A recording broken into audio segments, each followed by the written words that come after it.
as you continue to walk along your path, as you continue to allow yourself to go down a path that may seem scary initially, but you know that you are being called down this path, once you get out of your own way and allow yourself to not know and to be in that vulnerable state of just not knowing, it's like things start to align in this world and people start to show up out of seemingly nowhere to support you on your goals.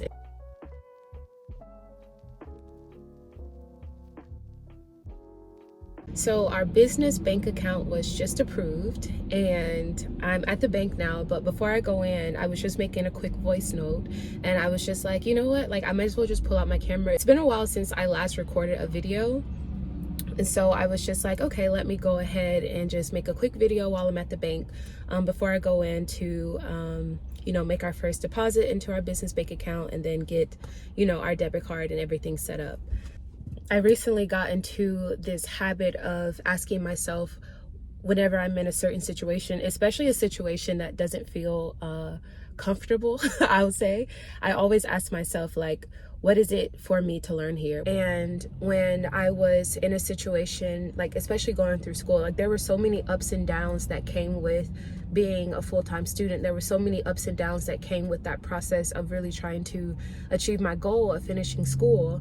And whenever I was in very uncomfortable situations or dealing with, just like situations that didn't necessarily help my well-being, I always asked myself, like, what is it that I'm supposed to learn here? What's here for me to learn? What am I overlooking? And I asked myself that while I was driving to the bank, because although we've been making really good progress and I feel so blessed to be able to be on this path of alignment and to be on a path that is more aligned with the true essence of who I am and everything I love to do, being able to create, being able to do research, being able to help people with their health and well-being, like all those things that I love.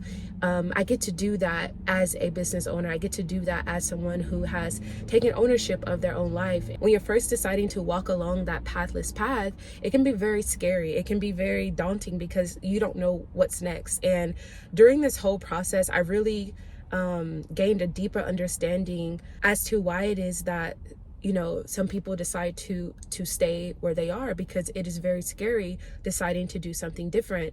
And I think it was Tony Robbins or someone who says this, it could be Jim Rohn, or he probably got it from him, but he said people usually change when they're so uncomfortable with their present state that they're willing to take a different action.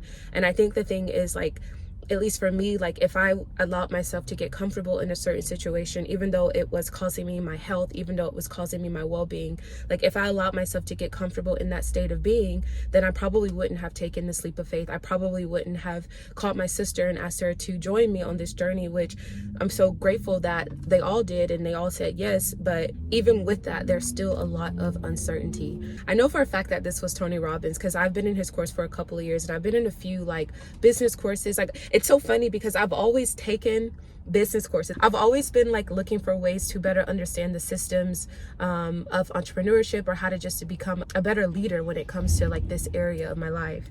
But one of the things that I've heard Tony Robbins say a few times is that business is a spiritual game. And when you think about everything that goes into building a business, or building, I would say just anything, like achieving any type of goal, like this whole life, I feel can be a spiritual experience if we allow it to be.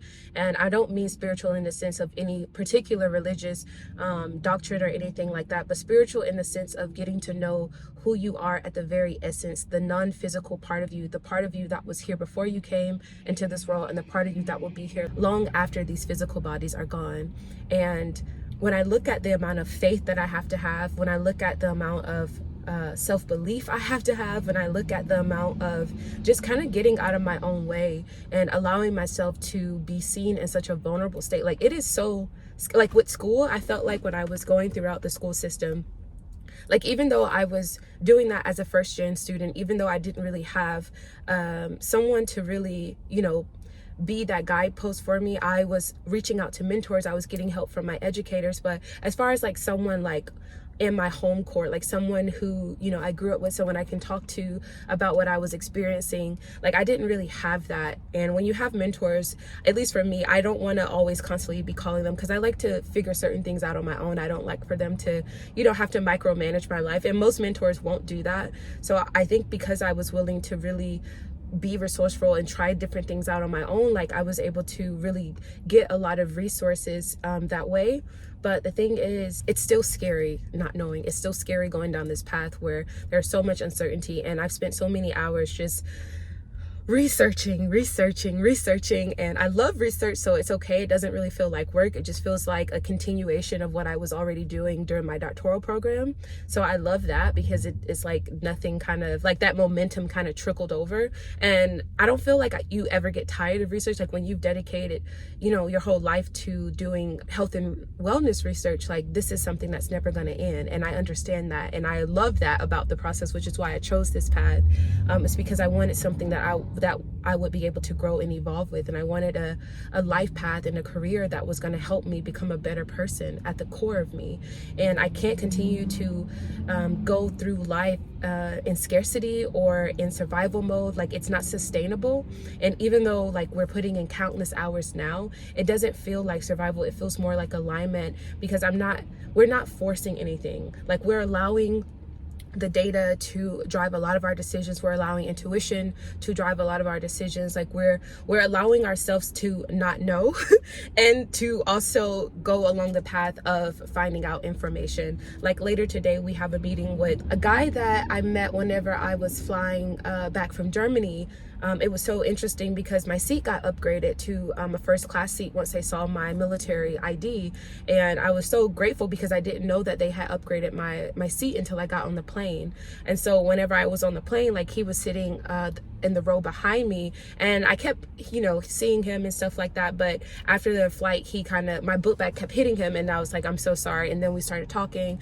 I found out a little bit more about him and his work, and he is an entrepreneur with like over 18 years experience. So it's just like, I'd rather learn from people who have walked this path. And it's so funny because as you continue to walk along your path, as you continue to allow yourself to go down a path that may seem scary initially, but you know that you are being called down this path, once you get out of your own way and allow yourself to not know and to be in that vulnerable state of just not knowing, it's like things start to align in this world and people start to show up out of seemingly nowhere to support you on your goals. And so I can only say that with so much confidence because it has happened for me, and it has happened for so many people in my life who are deciding to go towards their dreams, or who are deciding to build a life that is meaningful to them. And everybody creates meaning in their lives in different ways. Some people create meaning by just wanting to spend a certain amount of hours with their family.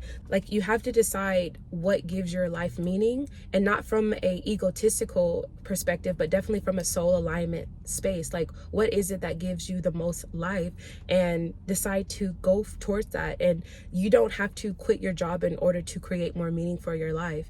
All you have to do is just be honest about what's important to you and be honest about what you care about. And at least I've discovered that's been the most exponential way, if that's the word that, like, if I could use that word that way, but that's been the most exponential way of increasing my satisfaction, is just being honest, being more authentic.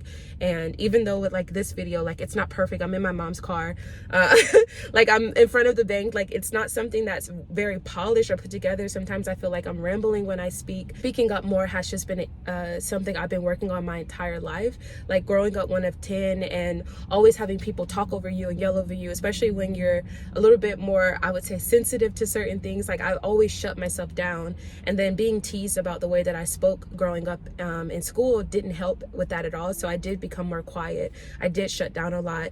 And now that I'm opening myself back up again, like opening my heart up to being more authentic and speaking more about the things that I care about, it is so scary. Like even now as I record this, like my armpits are sweating. Like it's so scary, but I'm gonna do it scared, and I'm gonna do it because I know that I can't be an advocate for having autonomy in life and having more personal freedom if I'm not taking those steps towards that myself. And it's so scary to be able to do this, and that's why I coach people, and that's why I have been coaching people for years, because I know what it feels like to walk down that path. And I used to think that people would only want to receive my help if I had become this wildly successful person, and I had, you know, like checked all the boxes that society had, you know, given me, and I was just, you know, polished and put together human being. But I realized, like, the more I grow and the more I understand life, it's like people aren't asking for perfection. They're asking for realness. They're asking for authenticity. They're asking for real support. And I know that in my heart of hearts, that if I've gone through something and someone is coming up behind me, or someone is going through a similar situation and they're asking me questions, I am going to tell you everything. I'm probably going to tell you so much it might overwhelm you. So I try not to give so much at once. This is why I love coaching people over a long-term basis, because if you try to give everybody everything at once, then it's overwhelming. But you have to guide people along. You have to be there for them. And when I was working in corporate and we were creating these solutions for people at a very mass scale, and we're only worried about how much it costs per person to provide them health and wellness resources, like, I couldn't get down with that. Although I do agree that more people need mental health support, a lot of people need support with just creating more freedom and more wellness in their lives. I understand that. Like, I've spent years doing the research on this, so I understand it very well. I lived it as well. So, like, even besides the research, like, the reason why I did the research that I did in school is because that was something I was living through, and I wanted to understand what I went through and what I am going through better. And so I wanted to know what was out there that could help me understand my situation. And research and data provided the best magnifying glass to really illuminate a lot of the things that was going on internally. And once I was able to really look at and examine what was going on internally, I was able to get at the core of it. But it wouldn't have happened had I not taken the time to really get to know who I was. And that's why this whole channel is dedicated to, you know, a journey of self-discovery and really becoming, because once you know who you are, it's like it's like everything in life reflects that knowing. I don't know if that describes it very well. Sometimes words are very difficult to use to describe things. I'm better at writing sometimes than I am about, like, vocally expressing things, but it's just been easier with everything, all the moving parts happening, to just, you know, do an audio recording or to record a video like this, because there's so much happening and it's hard sometimes to journal about it, because yeah, my hand will start cramping up, and it has been every time I try to journal. So I was like, let me just record. And so I don't want to make this video too long. I need to go in there. It's already been 14 minutes, so I'm gonna go in and then get everything set up. But I just wanted to record this video just as, like, a word of encouragement, and to let you know that, like, it's normal to feel like there is so much you don't know whenever you're beginning your journey of self-discovery, because there is so much that you don't know. But if you accept that fact and accept that feeling of just uncertainty, then you're able to grow through all of the evolution, through all of the transformations and transitions that you take in life. And the last thing I'll say is that I know that we live in a society that tries to convince you that you have to be certain about your future, and that you have to have security, job security, this security. But understand that nothing in this life is certain. There are so many things that are not absolutes. There are so many things that changes, like, life changes day by day. So you honestly don't know what's going to happen. I know that some people think, well, I can't quit my job because I need da-da-da, but a job will fire you on the spot. And I've witnessed that in my own life, from people who are in my life, and also, like, from my experience of just, like, seeing how fast they can change my job position without any consent from me. And so it's just, like, it's a really weird space to be in. But if you allow yourself to grow through it, and I'm talking to myself as well, but if you allow yourself to grow through this moment in life, I promise you that the fruits of your labor will far exceed what you thought possible by staying in a position that was not serving you. So I'll end on that, and I'm gonna go in and, oh, I do have a video coming out. We documented the process of, like, the behind the scenes of us building Seven Sisters in Company, and my sisters are in that vlog as well. So you'll get to see a little bit more about, you know, like, who we are and what we are also bringing to the table. And like I said, like, this is scary. There's so much I don't know. Things don't always turn out as planned. Like the fact that I even have to go to the bank, we were supposed to do it online, but their card machine was down, so they couldn't accept my transfer. But it's a whole thing. But basically, everything happens for a reason. Like maybe if I didn't have to drive to Navy Federal, I wouldn't be making this video and talking with you right now. So I just leave everything up to the divine intelligence is orchestrating all of this. All we have to do is sit back and witness the beauty of this life. And like I said, I'm talking to myself when I say this, because I had to release a lot of control in my life. But once you realize you really don't have control over the things you think you have control over, it's easier to accept and to let go. We have control over our perceptions. We have control over our attitude.